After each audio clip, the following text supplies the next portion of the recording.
Welcome in. It's the Clear in the Air podcast with me, Kevin Calipari, vibing to the music. My friends call me Kevo, so since we're going to be friends, you can call me Kevo too. This is the best in sports talk content. Don't forget it. So we'll make sure we treat it as such. Make sure you subscribe wherever you get your podcast, Apple Podcasts, Spotify, all that good stuff. Check out the YouTube channel, Clear in the Air with Kevin Calipari on YouTube. Follow, subscribe, rate it, give it 5 stars, review it. All that good stuff. If you miss any segments, they'll all be there. Of course, this will be here and all that good jazz. So yeah, this is it, man. This is episode number 1. Episode number 1. I'm excited. I hope you guys are excited because it's been a long time coming. I've done a lot of prep stuff to get this off the ground. I haven't been podding in a while, so I'm kind of out of rhythm. So you're going to have to forgive me a little bit as I try to get back into the flow of things and still trying to figure out exactly what the correct flow for this podcast is. So it might take us some time. We might need to continuously, day by day, week by week, episode by episode, week by week, perfect the craft. But at least for now, we'll roll with it. It'll get better as time goes on. So bear with me, and we'll keep it moving. What missed? What are we not going to talk about? So there's a lot of stuff going on in sports. Baseball, Major League Baseball is picking up. Obviously, hockey's doing what hockey is doing. We've got the NCAA Tournament, March Madness, which we will touch on here in a little while. Draymond in the NBA, Draymond Green says he's not worried about the Rockets. We're not going to talk about NBA right now. It's just not the time to talk about the NBA just yet. The NFL, drafts coming up. Free agency is here. Chiefs won the Super Bowl. All this stuff. If you don't know, which you wouldn't, I'm a Cowboys fan. So you will hear a lot of talk about the Dallas Cowboys, a lot of me talking trash, a lot of me being upset. But this isn't a Cowboys podcast, so don't tune out if you hear the Cowboys, because I promise that's not what this pod is about. But other stuff like rule changes, the hip drop tackle being banned, and so on and so forth. I think they tried to look up something different with the kickoffs, which I'm not sure if it passed or what the deal was with that, but I know they're basically trying to keep kickoffs safe while at the same time get more of them, because they've kind of just become a part of the product. They're not returning kicks anymore. They're not it's in the concussions or whatever the issue was with the injuries as it relates to kickoffs is still the same percentage. So it's not like they've actually solved the problem. They've just made kickoffs less likely, which has, I guess, shortened the problem, but it's not actually solved the problem. So yeah, Shohei Ohtani in baseball, basically Major League Baseball's best player. He's a pitcher and a hitter. His interpreter stealing from him. So we say that's a story that I'm going to let it unfold. I want to talk about it. We will talk about it. I'm going to let it unfold just for a little bit before actually diving into it, because there's not enough out. And I don't know if I necessarily believe every single thing I'm reading in regards to it.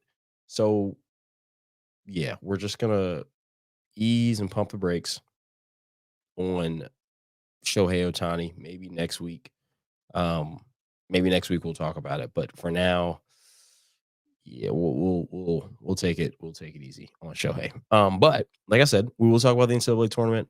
I'm enjoying it so far. It's only been, I guess if you include the rounds of 4, it's been 3 rounds, but it's been 2 rounds. We're on to the Sweet 16. There's 16 teams left. But before we get into that, we're going to talk about Deion Sanders. So for those of you who may have been living under a rock, or for those of you who just might not quite know exactly what's going on, Deion Sanders was the coach of Jackson State and HBCU program. He had a lot of wins. I'm not sure what the contract length of his was supposed to be. Long story short, He got one of the top recruits who plays wide receiver and he plays corner. His name is Travis Hunter. He got him to come to Jackson State. Supposed to be a big deal. Oh, big recruits actually going to an HBCU versus your Alabamas, your Georgias, your Ohio States, like your typical culprits for that type of stuff. Um, and then he got a job at the University of Colorado. I want to say, yeah, University of Colorado. Um, and of course, he got a lot of slack. And there's a lot of people who feel a lot of different ways. I'm not going to get into like my opinion on him leaving, the timing behind it, the promises that were made, what was kept, what was not kept, because that's old news, right? Then they had a year where there's a lot of media and they started 4-2 and there was a lot of hype. And then they're in the Pac-12 and they were exciting. And Shador Sanders might be a top 5 quarterback and blah, blah, blah, blah, blah. And then their season just kind of went off the rails and they ended up 4-8 and Deion said some things, blah, blah, blah, blah, blah. All that stuff is in the past. So I'm not going to go back and recover that, right? Like you guys have seen that plenty, I'm sure. So I'm not going to recover that stuff. I'm just going to talk about what's moving forward. So Deion Sanders, um, Deion Sanders was on a podcast discussing his son and Travis Hunter and their draft stock. I want to play a little clip here, and it's important to make sure I want to play the clip because I want to make sure that like I don't paraphrase what was said. I want you guys to hear what was said, and then I want you to kind of come up with your own thoughts as I basically spill my thoughts to you about what I think based on what was said. So take a listen to what Deion Sanders said in regards to Travis Hunter and his son Shador Sanders and where they're going to be drafted.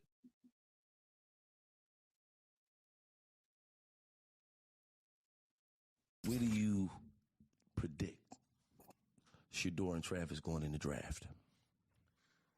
Top 4. That's pretty beautiful. Anywhere from 1 through 4. One of them is going to be 1. The latter one would not go behind 4. Now, all this is subjective because I know where I want them to go. So there's certain cities that ain't going to happen. It's gonna Okay, be a you big on man. point. It's going to be it's not I'm sorry, it's going to be an Eli. So basically, his son, who's a quarterback, Travis Hunter, who's either a wide receiver or a corner, he plays both sides of the ball. It's actually quite amazing what kind of athlete he is. Um, but he says they're going to go anywhere between 1 and 4. They're both going in the top 4. So if one goes 1, then other one's not going to fall past 4. That's basically what he's saying. 2 of his players will go in the top 4. That's honestly fair to say, because he's got some great athletes. His son's a really good quarterback, and he decided not to come out this year, where you've got Drake May and Caleb Williams and Jaden Daniels and Jay McCarthy and Bo Nix and then Michael Penix and like Joe Milton from Tennessee. All these guys are coming out. He's like, okay, well, I'll just be the best quarterback in college next year, and I'll come out next year when I'm literally, should be the first pick or whatever it is, right? But the the part of this that's interesting to me is not declaring that they're going to be top 4, right? That's fine. Nobody, I don't think that really brings headlines anymore. 4 years ago, we'd be saying, "Oh, Deion Sanders says this isn't just going to." No, we know that they're talented. We know how this works.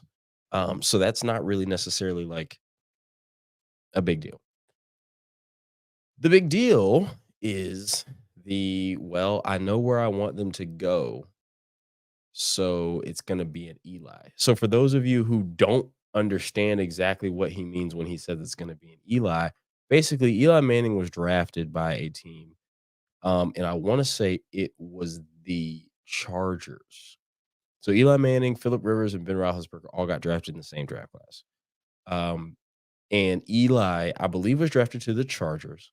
And Eli basically told them, I'm not going. Like, I'm not playing for you guys.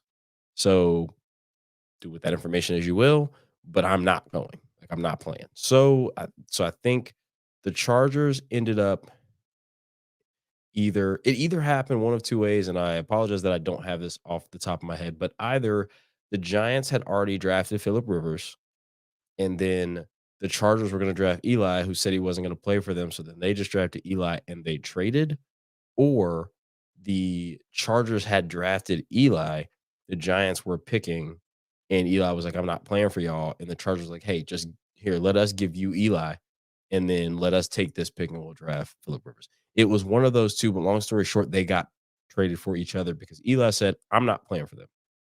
Now, of course, Eli being Archie Manning's son, being Peyton Manning's younger brother, had some cachet. But people say this now all the time. You know, you've heard people say, well, maybe Caleb Williams should consider not saying he's not going to play for the Bears because the Bears organization, da, da, da, da. There are certain organizations that maybe that makes sense for. Perhaps doing that is like, okay, yeah, don't want to play with them. You don't want to go to that organization. You don't want to play for that owner. Yeah, fine. But for the most part, I don't necessarily think there's any organization that's like that bad.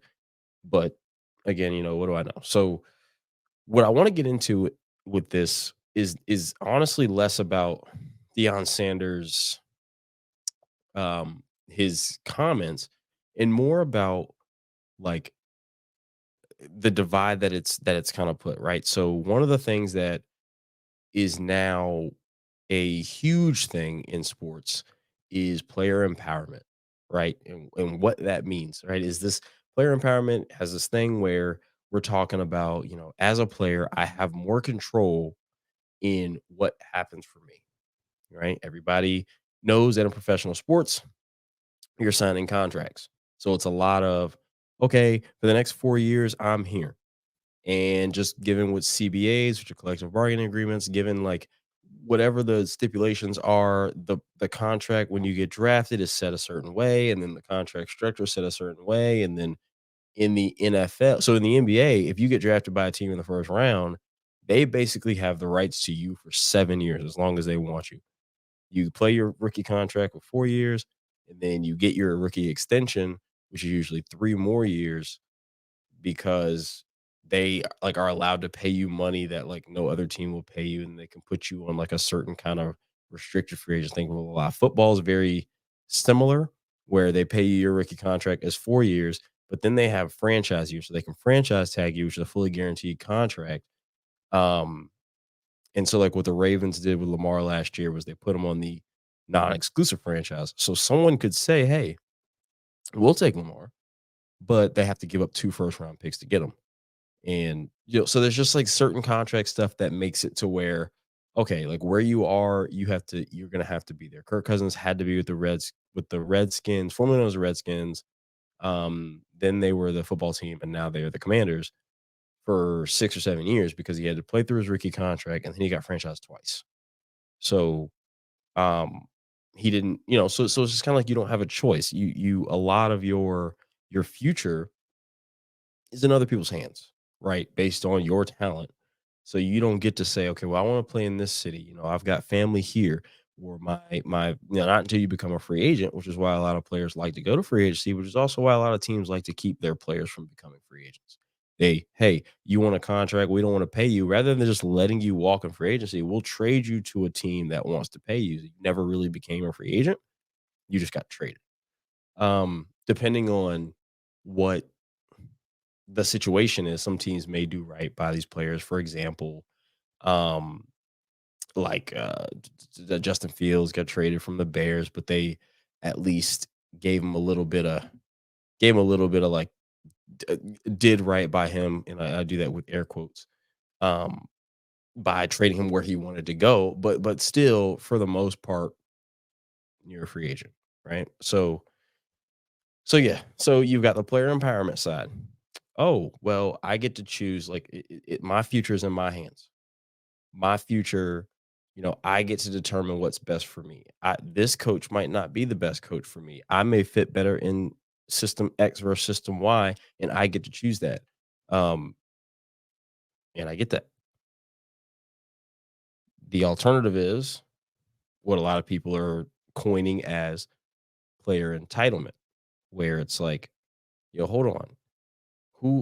Since when did you get to just step in here and call the shots? Okay. When did you get to decide that the way we do things is no longer okay. All right. And I think that there are healthy and unhealthy caveats to both.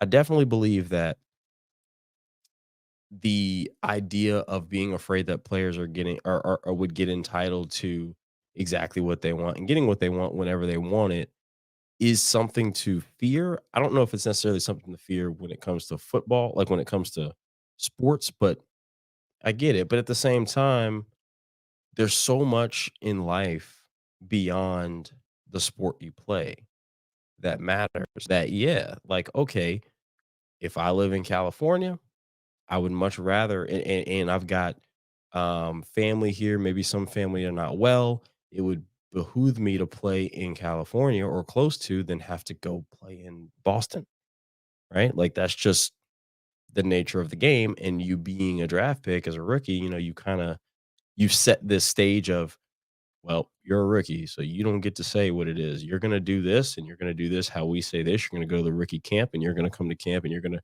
get hazed and carry people's bags. And like that's just what it is. And there's some strength to the idea that players can say, okay, no, I'm not going to go to the combine anymore, even though that's the status quo. I'm not going to answer crazy questions. I'm not going to go run the 40. I'm not going to go bench press. I'm not doing that stuff. You've seen me play all year. You don't need to now see more. Just like it's, and I think that there's some validity to that as well. So you've got the player empowerment side, which a lot of people want to coin like LeBron James as being kind of like the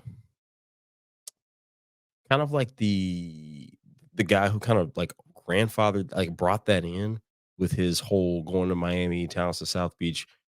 Anyone who knows me knows kind of my annoyances with LeBron at times. So you guys will learn it as that happens, but like as things come up. But so a lot of people kind of coin that moment as like that's when things started, especially in the NBA. But whatever. Now you got NIL, name, image, and likeness. Players can get paid now for their name, image, and likeness. They can be in commercials, they can get endorsement deals, et cetera, which kind of comes important when we go into talking about the tournament here later on, the NCAA tournament. But um, but yeah, you're just it is a different day and age. I do think that there is a point to be made that you don't want to reinforce entitlement, but also there's a point to be made that, hey, players should be able to decide, oh, I don't want to play for X or I want to play for X. I don't think that this would be the best situation for me. Players get recruited in high school, they get to choose where they go to college, and all the teams want them, and they say, I choose them. And then if they're not happy, they're not liking it, they can transfer. Basketball, football, all the college. This is so you already kind of give them that as it is. It's just a little bit more different with the with the professionals. And so long story short, Deion Sanders is doing one of these things that Deion Sanders likes to do, which is he likes to kind of insert himself to where even when he's not the main character, he kind of like makes himself the main character, he tends to do that from time to time, but other than that, it's just him on a podcast doing what Deion Sanders does, which is speaking about his son, speaking about his program, speaking about his team, yada yada yada. And it'll be very curious when his son came with him to Colorado. When his son leaves, I think he's got another son who plays safety. Um, if he's still going to want to be in Colorado or if he's going to want to go to the next level. But again, that's another conversation for another time. So, what side are you guys on, right? Player empowerment, player entitlement, or I'm sorry, do you feel like this is a player empowerment thing? Do you feel like this is a player entitlement thing? Do you think that this needs to stop? There doesn't need to be this kind of choice? Because I mean, if you technically think about it, it's not really the player's choice. the player can say that, and now that it's kind of in the team's like, now it's in their court, like, "Okay, well, he's clearly saying he doesn't wanna play for us, so what are we gonna do?" They very well could just say, "All right, well, you're just gonna suck it up, and if you don't wanna play, you can sit on the bench and waste the first 4 years of your career, or you can play." So, you could play chicken, but it's never really, like that's always, like, sticky and gross and messy, so they who knows? Who knows? Now, granted, this is still a year away. Colorado still has to play. They still have to get through a season healthy. They still have to play well. They got to put good film on tape. But, this could be something that benefits Shador Sanders and Deion Sanders and Travis Hunter, or it could be something that hurts entitlement or empowerment.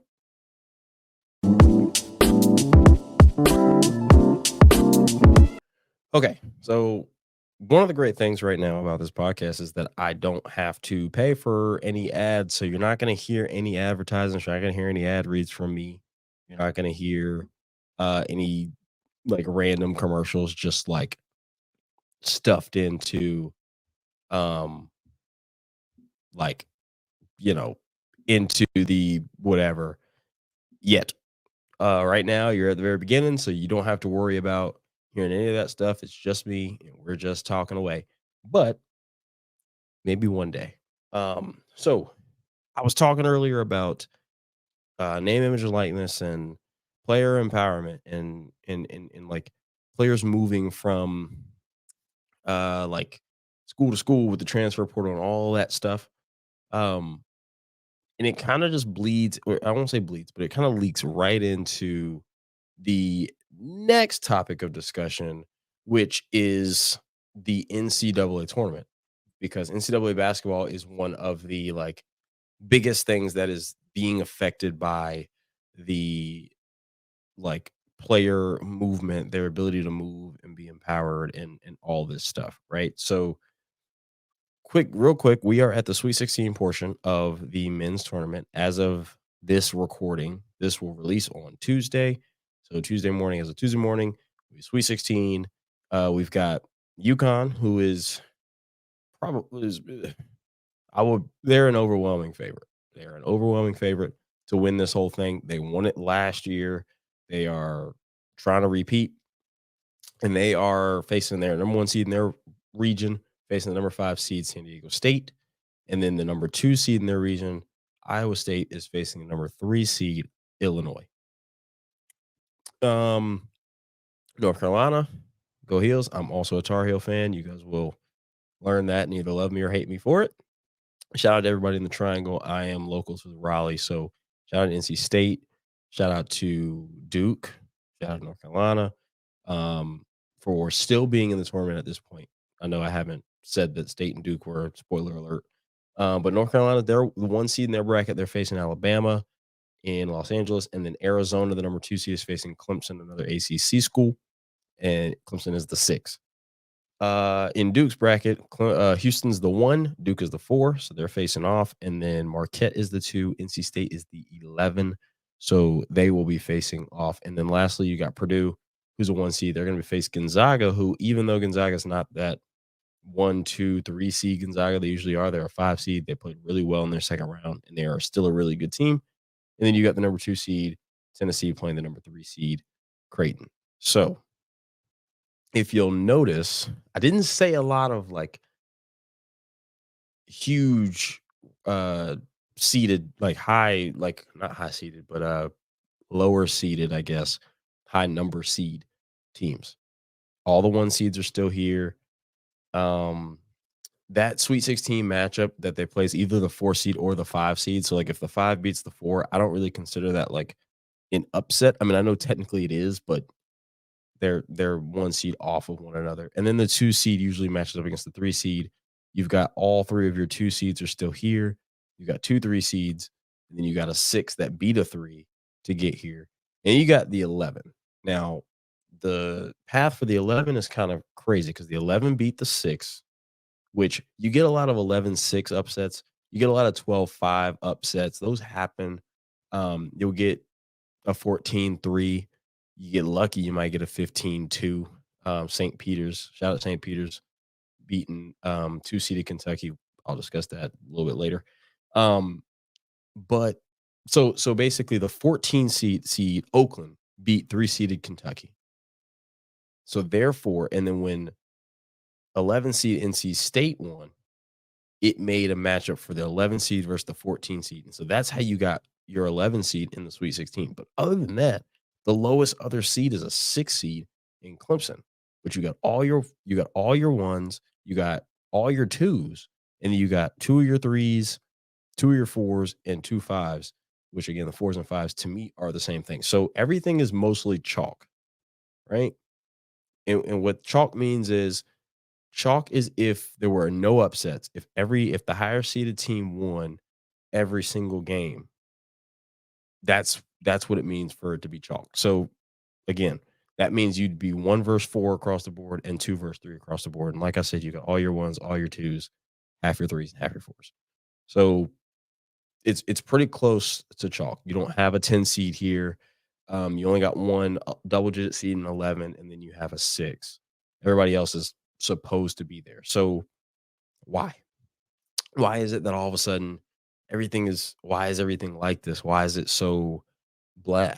Right? Because I mean the tournament's been interesting, but it hasn't particularly been like it's just like I said, it's just chalk. Um, I'm not really sure how to answer that question other than this new day and age we talked about.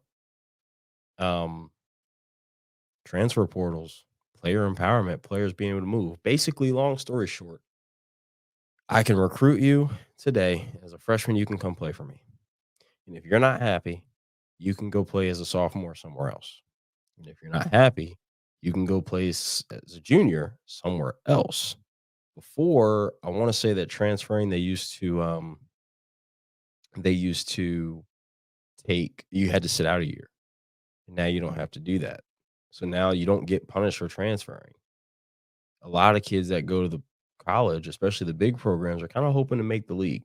The older you are going into the draft, the worse it is for you because the NBA is like, oh, I can take this kid who's 18, and in 4 years he's going to grow into his body, and he's going to have 4 years of NBA experience and still only be 22.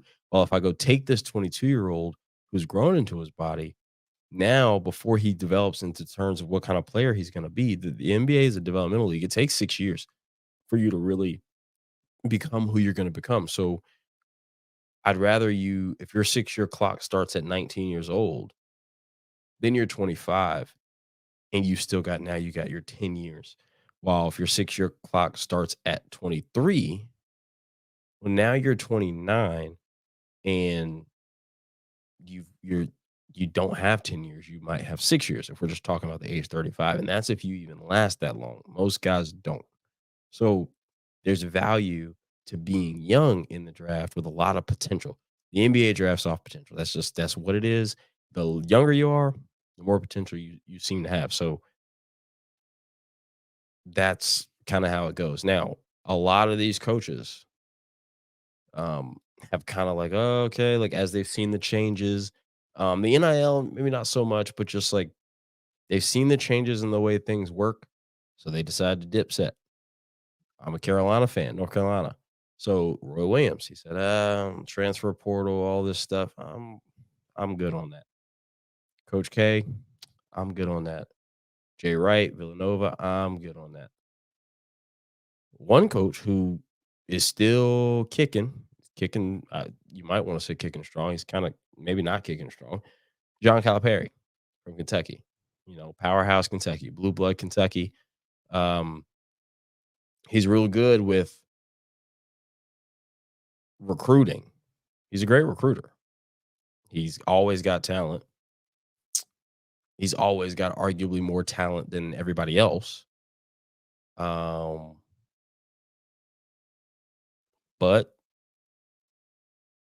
he doesn't win. And when I say he doesn't win, he wins like he's 8-13 and 260, which is over 75% of his game. So he's won. He's been to 6 Final Fours. Um, He's been a 3-time coach of the year, Naismith coach of the year. Like, he's got accolades. I'm not trying to sit here and say that he that he's not a good coach. Putting him in the same sentence with some of these other guys, the Coach K's, the Roy Williams. I mean, at this point, even the Bill Selfs. I've seen Bill Self win multiple multiple chips. Matter of fact, including a win over Calipari.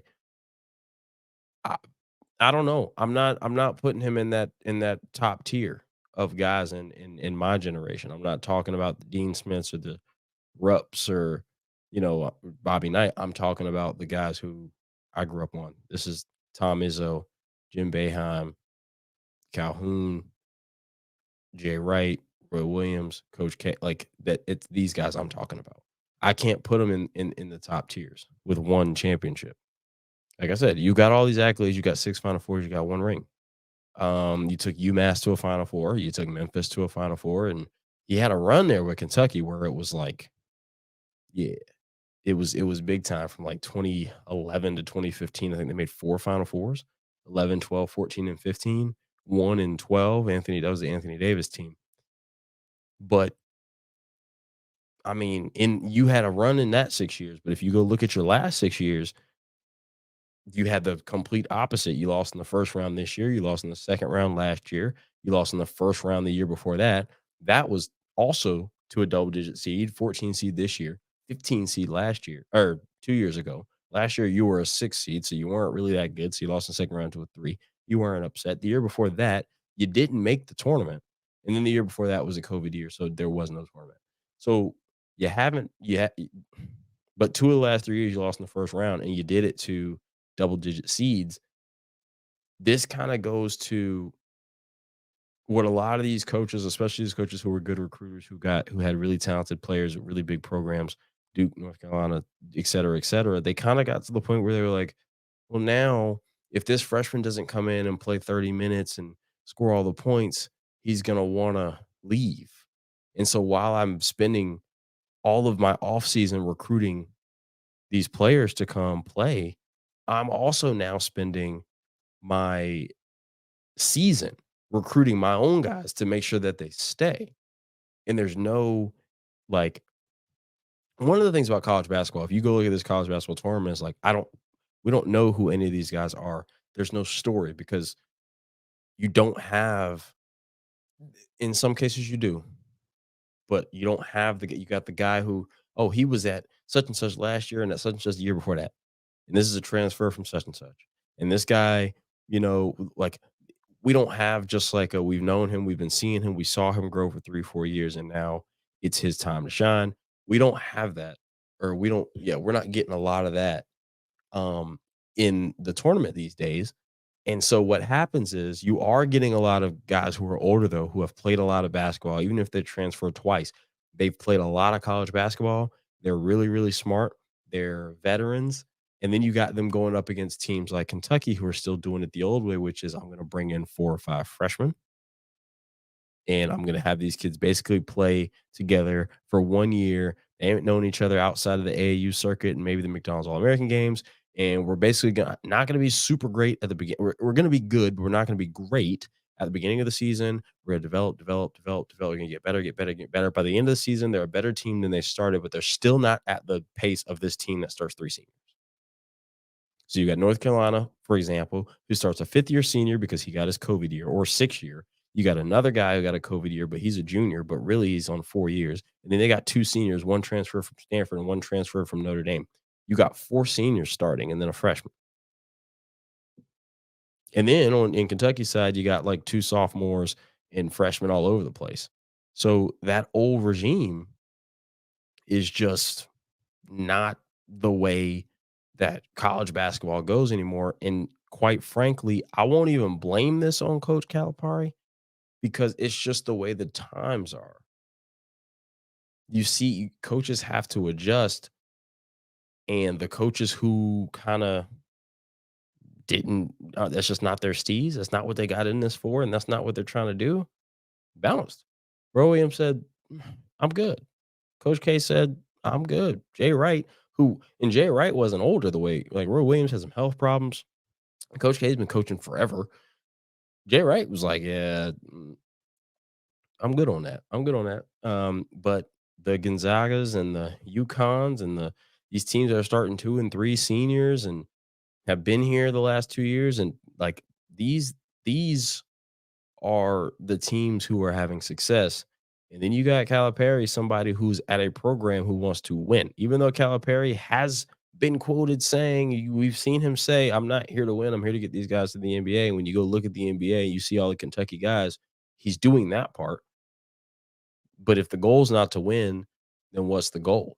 And one championship in all your years, and I understand UMass was a small program and Memphis was a small program. So, like, I get not winning there. But once you got to UConn, that excuse kind of went out the window. And it's hard to win. I know it's hard to win, and everybody can't win. But I'm naming every coach that I've named has won multiple. And every coach that I've named does not bring in the recruiting classes that John Calipari brings in. That's it. So at some point, you gotta be better. You gotta be better. Do I think they should fire him? I feel really weird. Like, I feel really weird saying somebody should be fired. Like, I'm just not like, I'm not like that. I don't know. I don't really like saying that stuff. I don't like calling for people's jobs and the way people put food on the table, clothes on their back, and roof over their heads. I don't like saying that kind of stuff just so willy-nilly. But is it time to for him to maybe reconsider the way the program is run? The way Virginia said they were going to do that, what Tony Bennett said after they lost the way they lost in the first 4 play-in games of the tournament? Maybe. Maybe it's okay. Well, maybe, sure, I can still recruit freshmen, but maybe seeing what this transfer portal's hitting on, there are a lot of players who look at that Kentucky jersey and have said, like, "Ooh, if I ever play them, I'm gonna give it my all and give it 1,000% because they got Kentucky on." Who would love to actually have that Kentucky jersey on? Same with Carolina, same with Duke, all those big programs. Maybe you work the transfer portal, or maybe you say, "Hey, I don't have to have number 1, 2, 3, 4, and 5 stars. I can get number 1 and get number 6 who are probably going to leave the first year. I can go get number 30 who fits the mold." Remember when Duke won their championship? I think they started with Jahlil Okafor, Justice Winslow, Tyus Jones. Like, I want to say they started 4 freshmen or something like that. And then they had Grayson Allen come off the bench. Grayson Allen ended up staying 4 years. And, we talk about Grayson Allen and tripping people and all his nonsense. But my point was, even though he brought in youth, he still brought in guys who were for the long haul. Grayson Allen stayed and played with Brandon Ingram. He stayed and played with Jason Tatum. Like, that stuff matters. And the game, it's a different game now. And if John Calipari is not willing to play this game, then this game's going to leave him. And we're seeing that. So it's up to you, John. It's up to you, man. Whatever you decide you want to do, we'll be watching. But yeah, man, that's it, man. Thank you. Thank you for joining us. This is episode 1 of Clearing the Air with Kevin Clare. Make sure that you subscribe to the podcast, Apple Podcasts, and all the other places where you get your podcast. Subscribe to the YouTube channel at Clearing the Air with Kevin Clare. And follow me on Twitter if you want to hit me up at @therealkev_0. You can follow me. You can follow the pod at Clearing the Air _pod on Twitter or X as well. Yeah, man, it's been great. We've got some great stuff going on. It was a good time. Really enjoyed, kicking it with you guys, talking about some stuff. Leave comments, rate, review. 5 stars only. If you get 4, just don't do that. 5 stars only. And if you don't like it, give 5 stars anyway. And then just don't comment. If you do like it, go ahead and comment, because I'm listening, because I am doing this not just for me, but to get better, so that's entertaining for you as well. So again, I'm Kevin Clare. This is Clearing the Air with Kevin Clare, and we'll see you in a couple days.